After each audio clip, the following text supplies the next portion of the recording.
So, a black, billowing cloud of uncertainty hangs over the fate of students abducted from St. Mary's Catholic School in Niger State. Governor Umar Bago has expressed concerns that the true number of missing children remains unclear, with few parents coming forward to report their kids missing. This contradicts earlier reports from the Christian Association of Nigeria, which stated that hundreds were taken. Meanwhile, unconfirmed international reports suggest security forces have made some progress, reportedly rescuing 11 more students from a farm settlement in a joint operation involving the army, the police, and a local vigilante group. However, the overall response has been criticized, with questions raised about the accessibility of the register set up for parents to report missing children. It's reportedly nearly 20 kilometers away from the village of Papiri, where the school is located. So what's really going on over there in Niger State? Why do things appear to be getting murkier and darker than they already are? Well, for more on this, I'm joined now on the line from Mina by the Permanent Secretary in the Niger State Ministry of Information, Dr. Usman Baba. Dr. Usman, thank you very much indeed for joining us. I hope you can hear me, because your picture appears to be a little bit frozen there. Bring us up to date with the latest on the security operation to find and rescue those students abducted from St. Mary's School in Niger State, because international media are quoting Governor Umar Bago as having confirmed to them that security forces have rescued 11 more students. What more can you tell us about that? Yes. Actually, Niger State government, since at the inception of this calamity, Niger State government has activated a coordinated response strategy to reduce the impact of the recent incident involving school children in Papiri in our local government area of the state. However, following the governor's directive, security agencies have intensified surveillance and ground operations to ensure the safe recovery of all affected children. Government remains in close communication with the aides of the security formations to guarantee swift and accurate situational updates. As part of the humanitarian response, the state is establishing a trauma support and stabilization center to provide psychological post-aid, counseling. Look, sorry, Dr. Baba, I'm afraid I have to interrupt you there. I asked you a direct question and you're reading something from a script to me. What I'm asking you is that international media are quoting Governor Umar Bago as having confirmed to them that security forces have rescued 11 more students. I need that for you to either confirm that or deny that. That's my question to you. No. Yes, it's confirmed. Right. So can you tell us that is confirmed? Can you tell us the circumstances under which they were rescued? Because Governor Bago is quoted as saying that they were recovered from a farm settlement in a joint operation by the military, the police, and a local vigilante group. What light can you shed on that for us? The light I can shed there is, after the 11 have been recovered, the Niger State government have established a trauma center to help the abducted children and the parents. Right, but how were they recovered? What were the circumstances that led to their recovery? It's because of the involvement of these agencies as I've earlier said, the coordinated response strategy.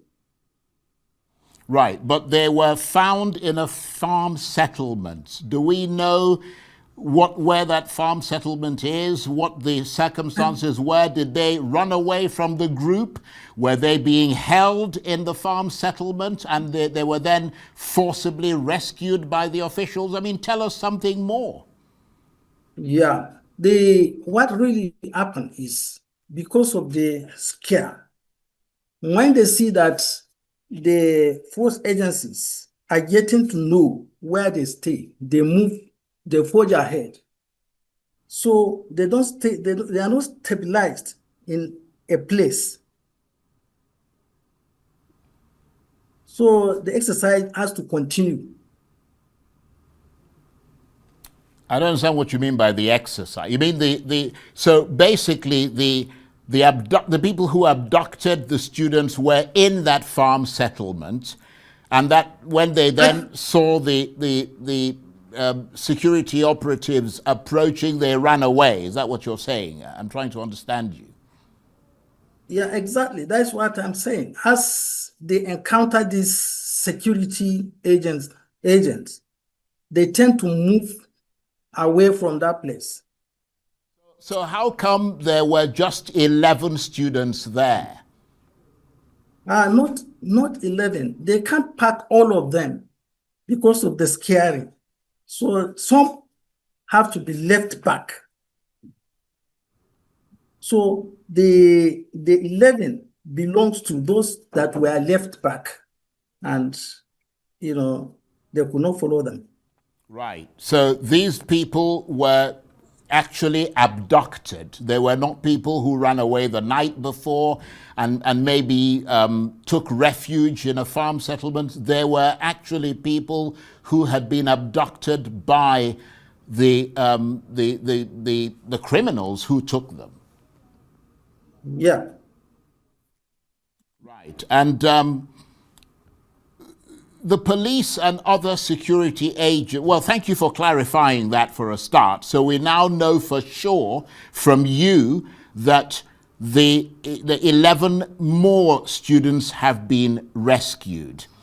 The police and other security agencies say they've deployed lots of security operatives to try and rescue those students. But many locals that reporters have talked to say they haven't seen a visible military and police presence in that area. What sort of military strength is there in that, military and police strength is there in that Papiri area at the moment? Are there special intervention forces? Are there SWAT teams? Who is there? Now, actually, the Papiri area is a remote area under our local government. So they have to take a strategy. The security men, the security agents have to take the security measures to approach them. So their presence there could not be noticed by a lot of people. Right. So they're approaching this surreptitiously or covertly? Yeah. So the approach has to be in a security manner. Right.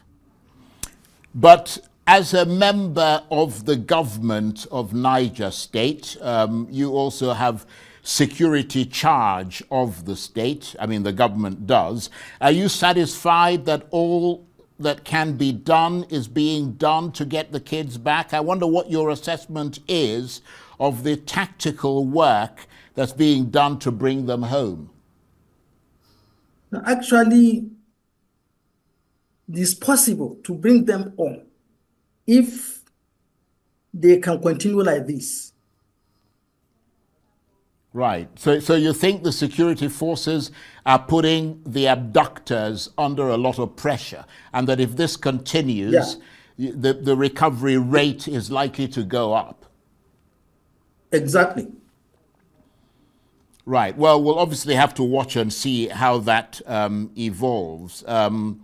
But are you concerned that the longer it takes to get to these abducted children, you've already talked about a small group of just 11 being left behind. Are you concerned that the longer it takes to get to them, the greater the possibility that they'll be split into smaller groups, which will make them harder to track and perhaps even taken across the border and out of this country?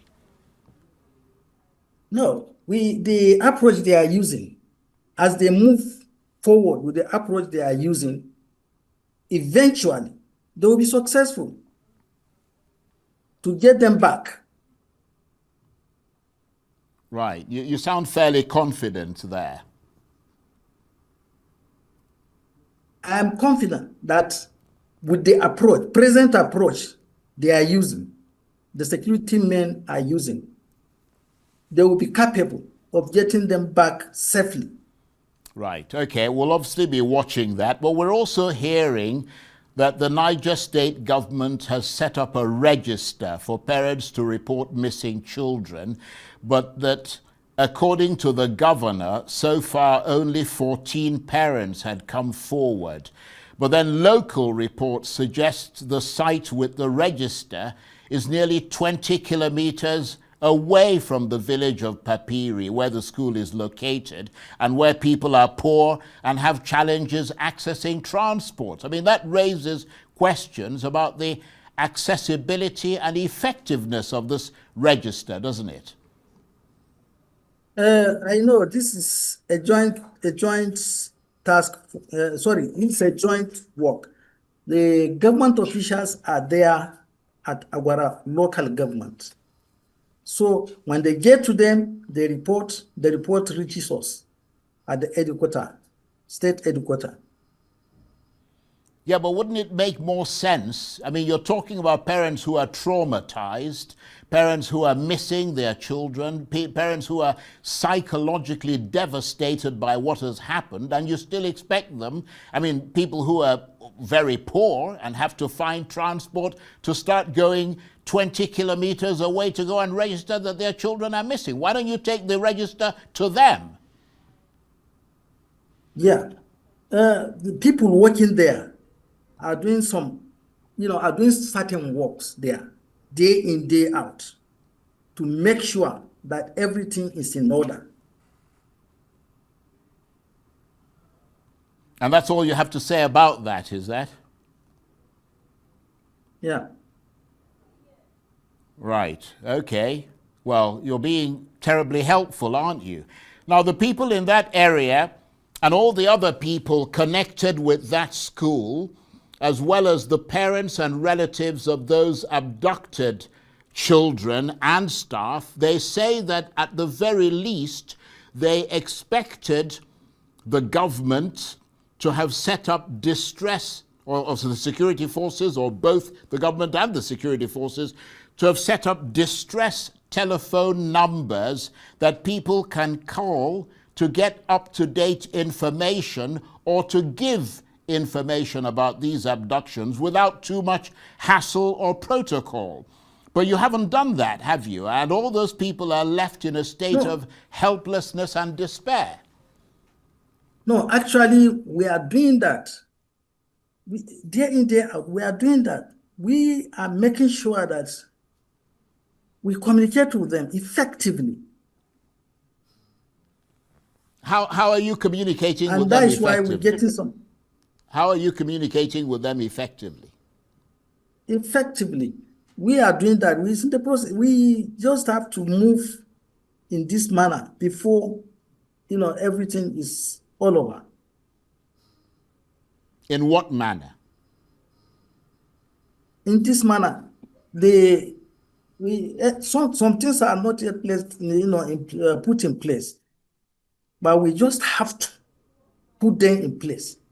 But that will not be at once. Well, it's been 5 days. I mean, this happened on Friday. By now, you would have thought that communication lines would be set up. It's not that complicated, is it? I mean, you're the government, you can do it.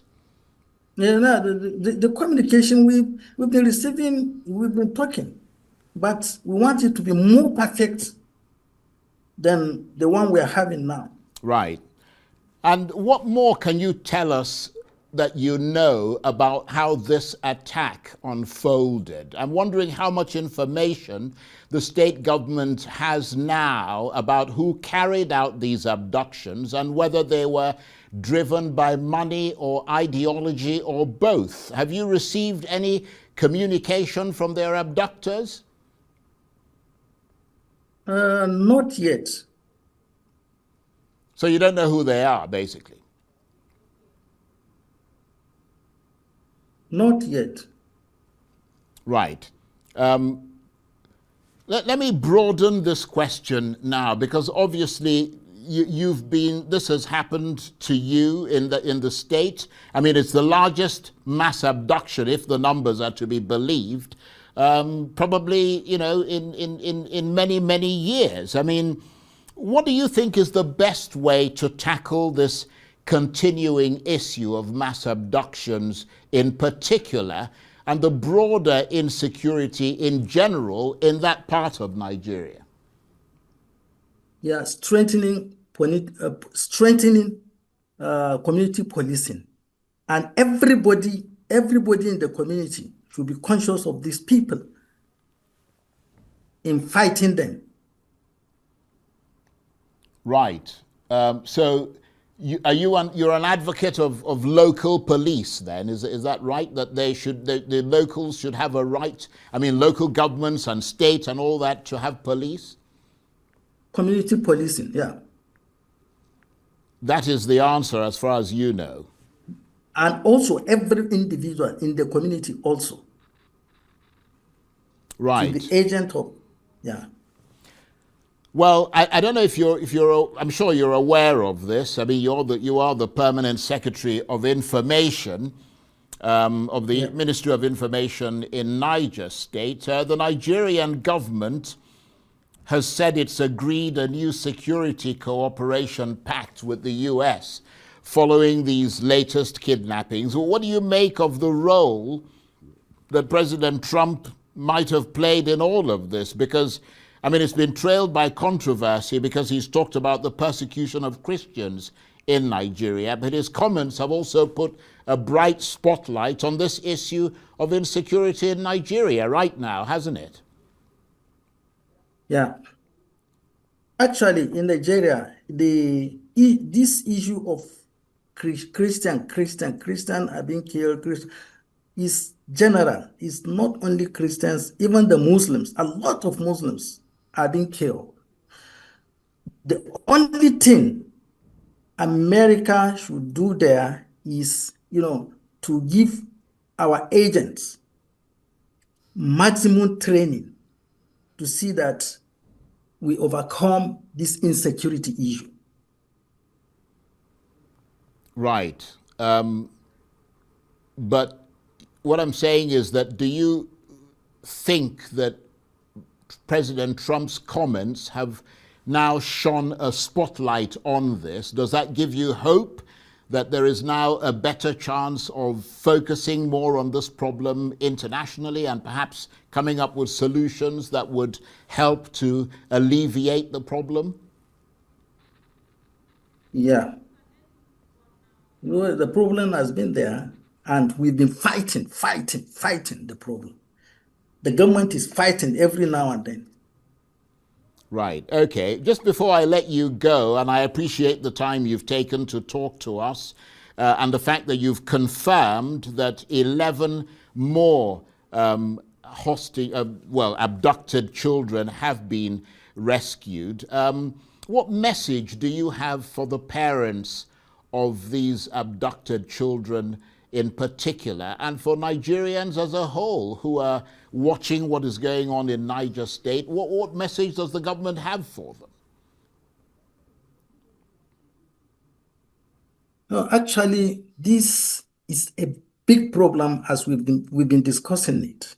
The parents should know where the children are going, should monitor the children very well at their domains.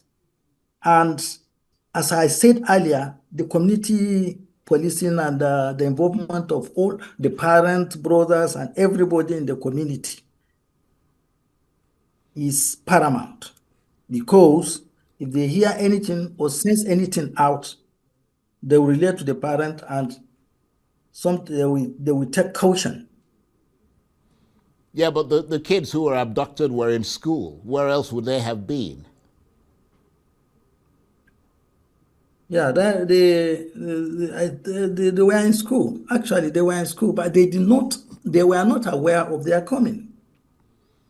So these people just come from, a place, into the school and do what they want at a time. Right. Okay. Well, we appreciate the time that you've taken to talk to us, and I wish you all the very best, and we all pray for the speedy recovery of those children in Niger State. Dr. Usman Baba is the Permanent Secretary in the Niger State Ministry of Information. He was talking to me on the line from Mina.